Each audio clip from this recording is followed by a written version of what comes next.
How's it going, everybody? Welcome back to another episode of Infinite Sports. I'm your host, Kenneth Gruenfelder, to talk about Game 3 of the Eastern Conference Semifinals between the New York Knicks and the Boston Celtics. There is no Ben for this recap. We'll hope to have him back for the recap of tonight's game, and hopefully we will all be in a better mood after what we saw transpire on Saturday. As the Knicks lose Game 3, 115-93 at Madison Square Garden.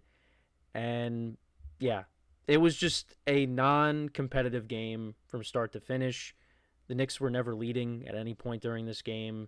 And you could tell right away, a couple minutes into the game, that this was going to be a different kind of game. Because the Celtics were making their three-pointers very early on, and that continued throughout the game. And this was a team, through the first two games of the series, they shot 25% from the three-point line. And that was not the case on Saturday. And you had Peyton Pritchard, who was the sixth man of the year, coming off the bench, scoring 23 points for the Celtics. And, Jason Tatum had 22 points. He finished 5 of 9 from 3. Al Horford, 3 for 4. Derek White, 3 for 6. Drew Holiday was 2 for 3. They finished 20 of 40. So they shot 50% from the three-point line, which is what you expect from this team. And for the Knicks, they shot 20%. So they were basically doing what the Celtics had done the previous two games. But yeah, it was just a non-competitive game. I mean, Knicks played a little bit better in the second half, but at that point, the Celtics are on cruise control basically. The crowd started going crazy when the Knicks cut the lead to 20.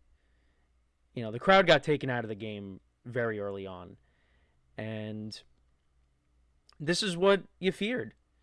As Ben and I have done these recaps, we've kept saying, how is this possible? Well, it's because the Celtics weren't making their shots.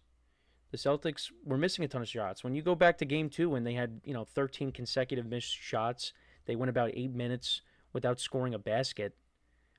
That led to the Knicks coming back and winning that game and stealing that game and going up 2-0.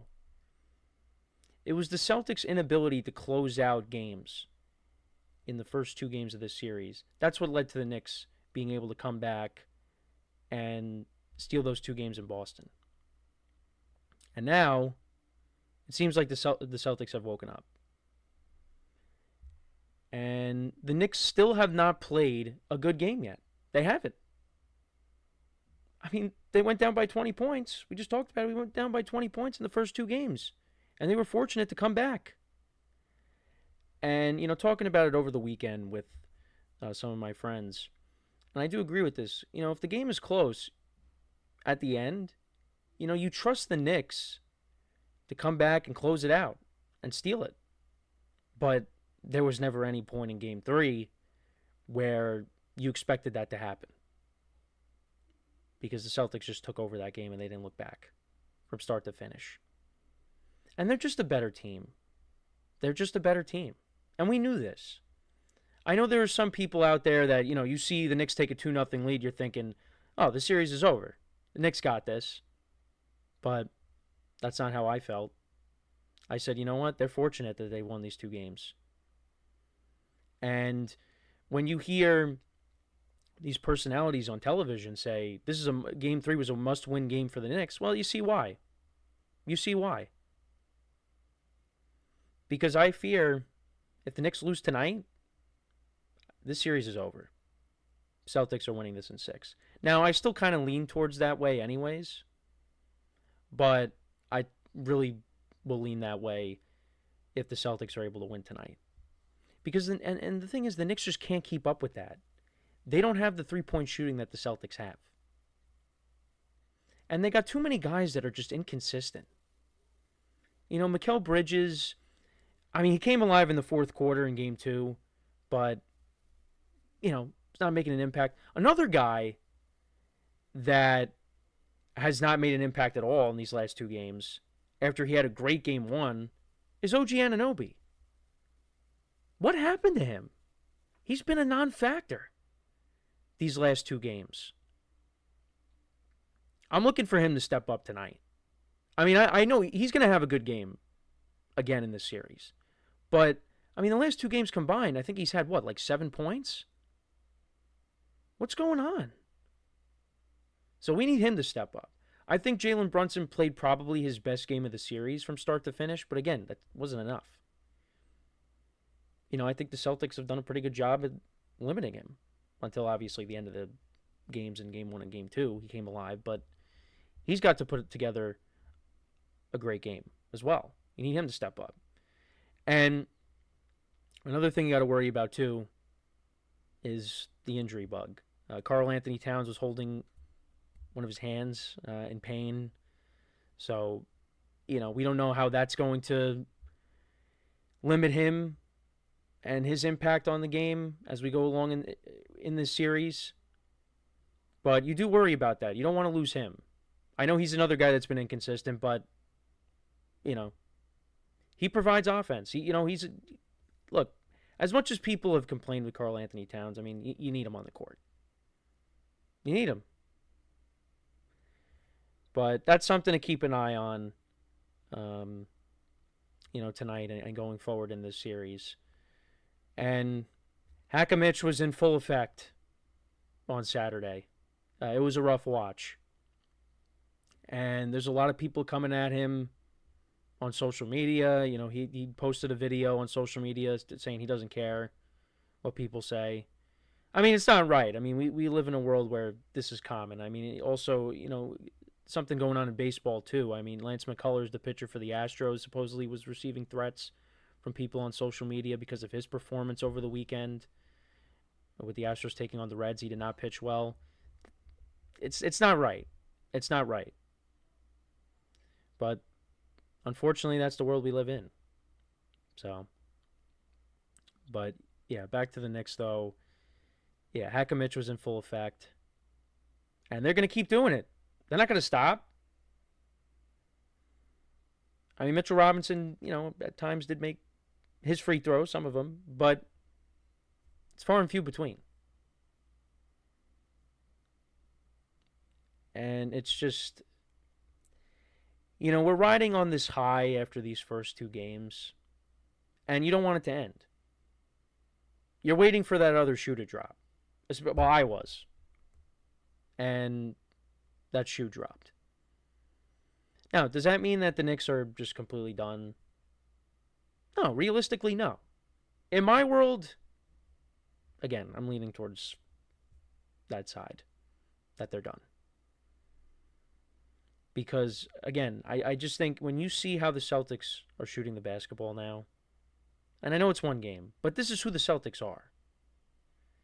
The Celtics are not that team that we saw the first two games. They're the team that we saw in Game 3. And if we continue to see that, the Knicks have no chance. They have no chance. So, you want to protect your home court, and you just knew. And even like in the pregame, like I'm watching, ESPN's pregame, and Stephen A's going through, the top 5 performances at the Garden. And some of them were in playoff games. I mean, you had Kobe Bryant and LeBron James dropping. Well, LeBron, I think, had 55 one game. This is way back. This is like 2008, 2009 when he was with Cleveland. Kobe, I think, dropped 62. Steph Curry, Reggie Miller, Michael Jordan. I mean, just seeing that and saying to yourself, well, you're basically asking for someone on the Celtics to go off and be added to the list. Well, it was really the entire Celtics team that got added to the list, the way they were shooting the three on Saturday. And, a friend of mine who works at the arena said it was the craziest environment he's ever seen getting into the arena, getting into Madison Square Garden. But you have that feeling that, yeah, it's going to be a letdown. And that's the thing, like, Madison Square Garden, the Knicks, this crowd, all these celebrities. You think like, yeah, this is going to be a home field advantage. Or home court advantage, sorry. It's really not. That's why I was saying after Game 2, I'm saying, you really think the Celtics are panicking? They're going to they want to go play at the Garden. This is where stars show out. is at Madison Square Garden. They don't care. I mean, yeah, they might be discouraged that they're down 0-2, but I don't think they're panicking at all. Or not a lot. There's not a lot of panic. And they really brought it. And the Knicks just had no answers. It was a frustrating game to watch. And I'm hoping we don't see more of the same tonight. But, I mean, how could you not after what you just saw? I don't know. And, watching some, sports talk radio in the area, I mean, you go back to last week, everybody's on this high. Most of the people are like, wow, I mean, this is amazing. The Celtics are in trouble. And now there's a lot of people that are just deflated. Like, yeah, this might be it. But you can look at it and say, look, they're up 2-1 still. Did you expect that going into the series? Absolutely not. Absolutely not. I thought this was going to be a clean sweep or a gentleman's sweep. And it's not. The Knicks have an opportunity to come out tonight with a different kind of energy. Take game 4. Go back to TD Garden now. And then the pressure's back on the Celtics. Where you won the first 2 games. You stole the first 2 games.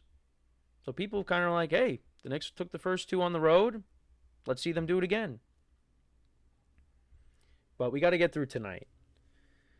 So, I mean, guys just got to step up. Like I said, OG Anunoby, I'm looking at him to have a big game tonight because he's due. He's due. After the 2 clunkers that he's put up the last 2 games, and again, one of them the Knicks won, I'm looking at him to step up because they need him. They need all the help they can get. And we'll see how Karl Anthony Towns is, like I said.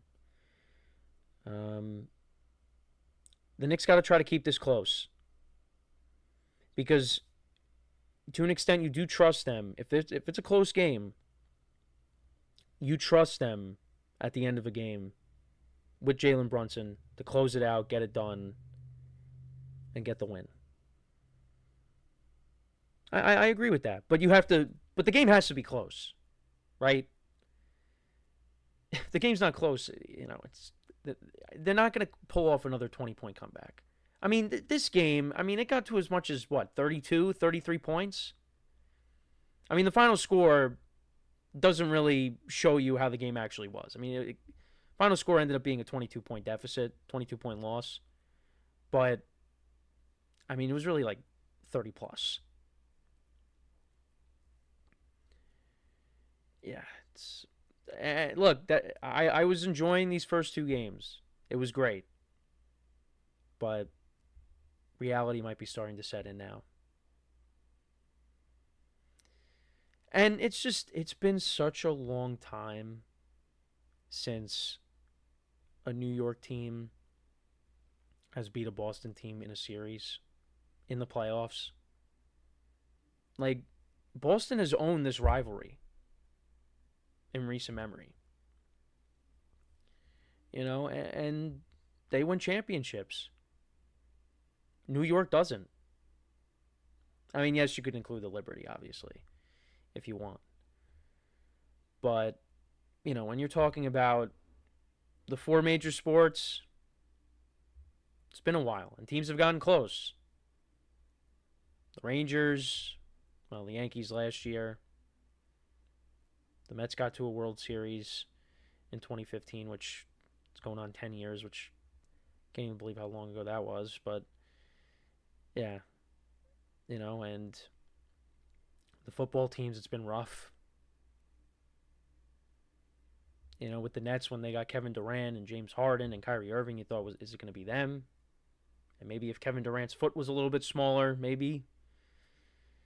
But it's just New York has not been able to win a title when it comes to those 4 major sports. And it's coming. It's coming at some point. But who's it going to be? We'll find out. We got the Subway Series this week. and I will be attending the game on Friday. So we will have some things to talk about with that. Look out for another Yankee recap video that'll be coming out later at some point. Actually, I'll be working on that shortly after I'm done with this. But yeah, and the Yankees are coming off of a series win over the Athletics out in Sacramento. So yeah, we'll talk about that today. Again, I'll have a video out for that. But yeah, this is a big game tonight for the Knicks. This is a must win, honestly. It is. It is. Because again, if the Knicks don't win tonight, I think the series is over. And if we see the Celtics shoot 50% from three, I mean that those first two games, they are in the past. And this is who they're going to be for the remainder of the series. So, yeah. You know, the confidence is not there right now. And, you know, I got friends who are bigger Knicks fans than me. They feel differently. Some of them at least. The ones that I was talking to this weekend feel differently, but I don't know, for me, I was like, just keep stealing these games because, like some people were saying on TV, all they got to do is win one, and then this is a whole new series. And again, I fear that is what we're trending towards. So we will see what happens. Maybe they surprise us. They come out and they have a fast start. And maybe they're able to take one here, protect their home court, and go back up 3-1. But I don't know. To me, I think the Celtics are winning tonight. Might be more of the same. So yeah, I'm not. My confidence is not that high on this game tonight. But let me know what you guys think about Game 3. What were your takeaways from it? Who are you looking to step up in this game tonight? Let me know in the comments. And that is pretty much it for this Knicks recap. Make sure to leave a like, comment, and subscribe to the channel. Also, we're on Spotify, so make sure to look up Infinite Sports on Spotify if you want to listen to us as well. We got the TikTok account. I've been posting some shorts on there. I think it's Infinite Sports -1, I want to say. So make sure to check us out on there. Give us a follow there. And yeah, let's hope tonight goes better for the Knicks. So we'll see what happens. But as always, I'm your host, Kenneth Grunfelder, signing off. Have a good one. Let's go, Knicks. I'll talk to you guys next time.